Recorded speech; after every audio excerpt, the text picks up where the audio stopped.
Good morning student. आज class 9 के लिए चैप्टर 11 में रसखान के द्वारा लिखे सवैयों का पार्ट 3 और 4 का वर्णन किया जा रहा है। जैसे कि सवैये 1 और 2 को अगले वीडियो में आप समझे थे, यहाँ रसखान के प्रमुख कृतियों में प्रेम वाटिका उनकी बहुत बड़ी उपलब्धि है। प्रेम वाटिका अर्थात कृष्ण रूपी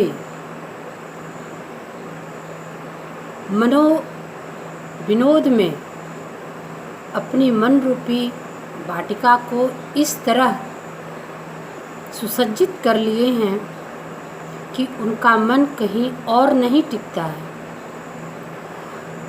उनकी कृष्ण भक्त कवि रसखान कृष्ण के प्रति अनुरक्त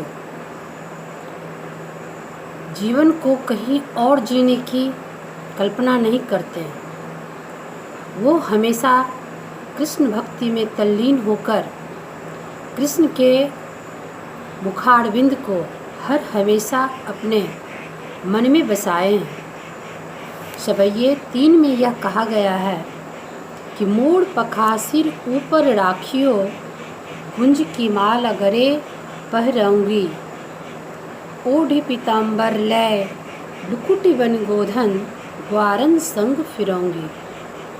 मैं उस कृष्ण को अपने मन में बसाए हूँ जो अपने सिर पर मोर का पंख लगाए हुए हैं, अपने होठों पर मुरली की धुन सुना रहे हैं, गले में बैजंती की माला पहने हुए हैं, शरीर पर पीताम्बर ओढ़े हुए हैं और अपनी उंगलियों पर गोवर्धन पर्वत उठाए हुए हैं। भला मैं उस कृष्ण को कैसे विस्मरण करूं? मेरे मन से वो कभी हटती नहीं है।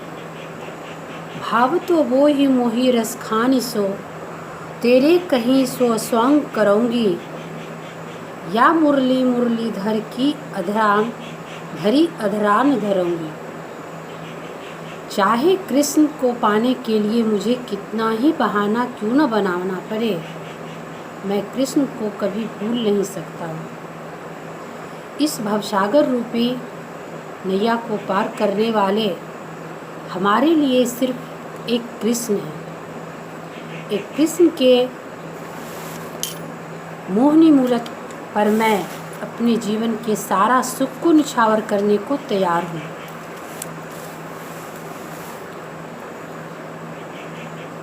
रसखान इस सवैये में यहाँ बता रहे हैं कि आखिर कृष्ण के रूप को विस्मरण करने का मेरे पास कुछ भी साधन नहीं है, और उन्हें अपनाने के लिए मेरा मन जो है वह जिस तरह पुष्प वाटिका में फूल खिलकर वाटिका की शोभा को बढ़ा देते हैं, उसी तरह जब मैं कृष्ण को याद करता हूँ तो मेरा मन अंदर से प्रफुल्लित हो उठता है। कानन दे अंगुरी रहिबो जब ही मुरली धुन मंद बजइयों। अगर दूसरे की मुरली की आवाज़ मुझे सुनने को मिलता है तो लगता है कि मैं अपने कान में उंगली रख के उस शब्द को ना सुनूं। अगर मेरे कान में कोई शब्द जाए तो बस कृष्ण की मुरली का धुन। मेरा मन कृष्ण को पाने के लिए इतना बेबल है कि मैं दूसरे प्रकार के शब्द को सुनना पसंद नहीं करता हूँ। मोहनी तानन सो रसखानी अटा चढ़ी, गोधन गहे तो गहे। मैं अपने मुंडेर पर चढ़कर, अटारी पर चढ़कर अगर कहीं देखता हूँ तो मुझे कृष्ण के वही गोवर्धन पर्वत याद आते हैं जो अपने उंगलियों पर उठाए हुए हैं। मुझे उससे बढ़कर कहीं दुनिया में कोई आनंद देखने को मिलता ही नहीं है। तेरी कहूँ सिगरे ब्रज गोलन लोगन, कालह कोह कितनो समझई है। चाहे मुझे लोग कितना ही समझा दें कि तुम कृष्ण के प्रति इतना पागल मत हो, तुम कृष्ण का इतना दीवाना मत हो। वो तो परमपिता परमेश्वर हैं, वो प्रत्यक्ष तुम्हें कभी नहीं मिल सकते हैं, इसलिए तुम सांसारिक भोग में लिप्त होकर अपने कार्य में लग जाओ। फिर भी मेरा मन यह कबूल करने को तैयार नहीं है। मैं किसी की बातों को सुनने के लिए तैयार नहीं हूँ। माई रीवा मुख की मुस्कानी संहारी, ना जही ना जही ना जही। रसखान यहाँ लिखे हैं कि जिसको कृष्ण के प्रति अनन्य आस्था होती है, उन्हें माँ दुनिया की सबसे प्यारी चीज़ होती है। अगर माँ भी उन्हें किसी बात से वहाँ रोकती है, समझाती है, तो वह मंद मंद मुस्कान भरकर माँ को भी समझा देते हैं कि माँ, मैं विवश हूँ कृष्ण को पाने के लिए, मेरा मन विवश है कृष्ण को ढूंढने के लिए, इसलिए मैं अब अपने आप को संभाल नहीं पाऊँगा, मैं अपने आप को रोक नहीं पाऊँगा। मेरा जो लक्ष्य है जीवन प्राप्ति का, वह है कृष्ण को पाना।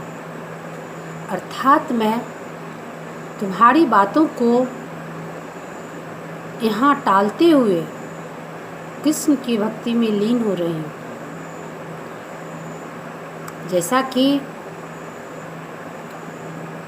सूरदास ने भी लिखा है कि ब्रज की गोपियाँ कृष्ण को पाने के लिए इस प्रकार ललायित होती है कि वह समाज के, परिवार के लोगों की मनसा को समझ जाती है कि वह हम पे लांछना लगाएंगे, वह हमको गलत दृष्टि से देखेंगे। फिर भी कृष्ण के पाने के लिए वह इतना व्यग्र हो जाती है कि समाज की लोक लज्जा को त्याग कर उस कृष्ण को पाने के लिए वह हर कुछ को न्यौछावर कर देती है। उसी प्रकार रसखान ने इस सवैये में जो लिखा है कि कानन दे अंगुरी रहवयो जब ही मुरली धुन मंद बजई हो। अगर मेरे मन में कभी लगता है कि मुरली की धुन मंद पड़ रही है, तो मैं उस समय दुनिया की कोई बात सुनने को तैयार नहीं हूँ। मुझे कृष्ण से इतना लगाव है। तो रसखान ने इस सवैये के माध्यम से मानव को यह संकेत देने का कोशिश कर रहे हैं कि अगर आपके जीवन का उद्देश्य या लक्ष्य एक हो, तो उसके पाने के लिए आपका मन जो है वह वास्तव में एकाग्रचित होकर उस चीज़ों को ढूंढ लेता है जिसे आप लक्ष्य साध कर आगे बढ़ रहे हैं। तो यहाँ कृष्ण भक्ति की चर्चा की गई है, लेकिन अगर इससे थोड़ा हटके हम बात करें कि अगर हम भक्ति के मार्ग को छोड़कर अपने जीवन की कोई वैसी साधना को अपनाएं, तो उसके लिए भी हमारा मन को एकाग्रचित होना ही आवश्यक है।